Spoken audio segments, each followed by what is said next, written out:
Hey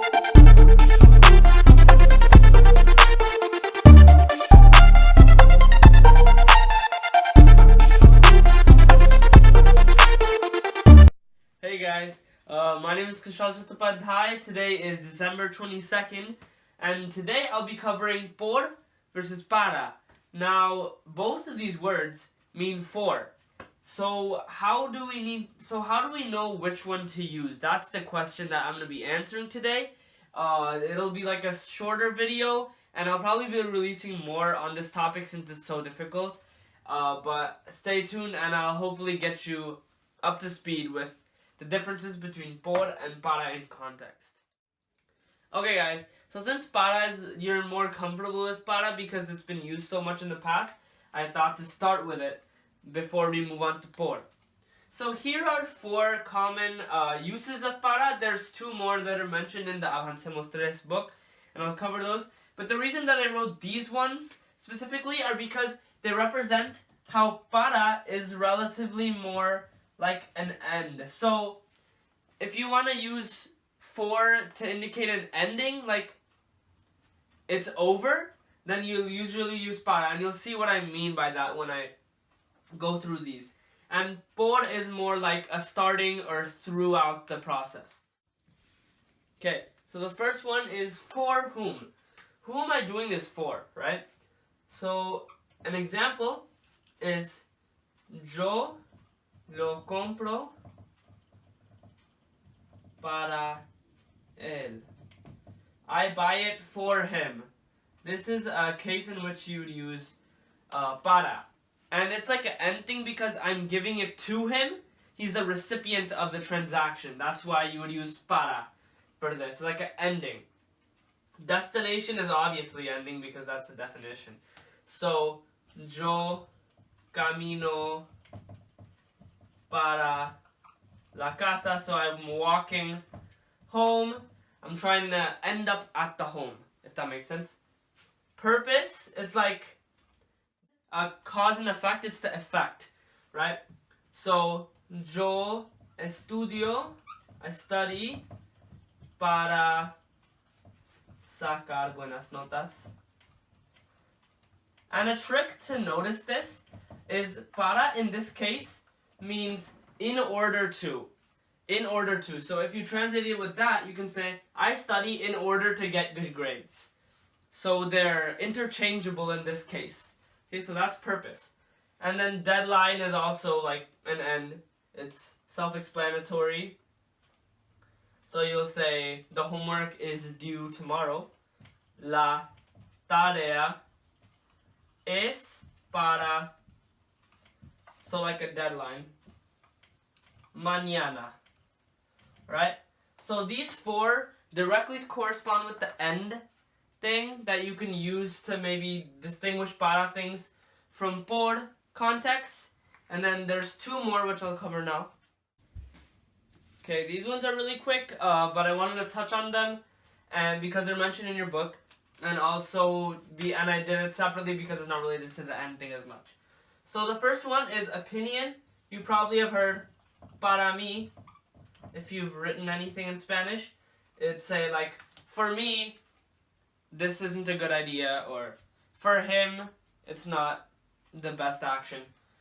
So you would always use para mí in this case. It's a common phrase.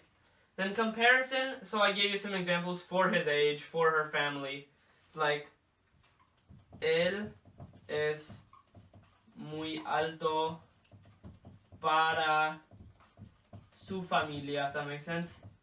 He's old for his family, is like a comparison with the rest of his family. Okay? Cool. So that's basically para. You probably have seen all of these contexts before, or if you haven't, then now you have. Now we'll go on to the por parts. Alright guys, so now we move on to por. So, in opposition with para, por is more related to the starting, like the cause, and throughout the process, not the ending. If you have heard the phrase about the journey, not the destination, it's about the journey. So, the first one directly corresponds to that, passing through. So if I wanted to write, I walk through the park to get home. That's a really good example because it uses both por and para. So let's see if you can understand this. Yo camino por el parque. I walk through the park. So it's like the process. Para the destination. La casa. Yo camino por el parque. I'm passing through the park to get home. Okay? Awesome. Next one is how long. So, in contrast with deadline, it's like the process, the passage of time. So, yo estudié por 2 horas. So I studied for 2 hours. So it's like a amount of time. Cause. So this is completely the opposite of para, where para is the effect in order to it. This is the opposite. So what would you translate this as? What's the opposite of in order to? It's because of. So that's what we translate por. So yo. Let's say. Alright guys, I got a good sentence related to your chapter if you're following Avancemos 3. Hay deforestación por el smog. So this is like por qué, but the difference between por qué and por, although they mean the same things, you cannot follow por with a verb, whereas in por qué it's like por qué está haciendo esto. Because he's doing this. Here it's followed by a noun, which would be the reason. Right. So this is the cause this is the effect because of the reason. So this is the use of por in these kinds of sentences. Then means like a means by which. So you've probably learned por avión, por tren, etc. Alright, so you'd use those in like phrases. Cool. Alright guys, you made it through the video. 3 more left. Let's go through them. So, a use of por is to indicate general location, not like a specific location. So pretend you want to say, is there a trash can by here, or around here, for here. I don't know why you would say for here, but that's where por would be used. So, so let's say it's a question. Un basurero por aquí. So por here means by, right? It's not so much for, but it means by, and this is the situation in which it would be used. And I also think that that's the exact example used in your textbook. Something cool you can learn is in a lot of conversational Spanish, instead of aquí, they'd use acá or allá if you wanted to say por allí, and that indicates even more generality. So it's like, is there por aquí? And then por acá is a more general thing. So if you ever hear that, then that's what it means. More general. Okay? So, alright, I'll change it to aquí because that's what you need to know. Cool. Exchange, okay. So exchange is in contrast with the recipient, the recipient.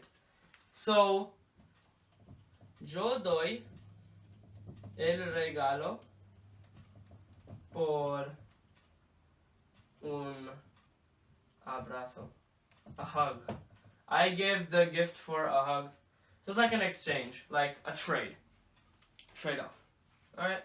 And then in place of is, so in para you'd say, I do it for him. Para él. This one is a bit different. It's, I'm doing it in his place. Right? Or in her place, sorry.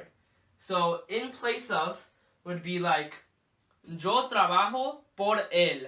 That doesn't mean I work for him like he's my boss. It means I work for him if he's like sick or if he's not in the office. That's what it can mean. So in place of, yo trabajo por ella. So this does not mean I work under her. It just means that I'm working in her place. Okay, so make sure that you understand this.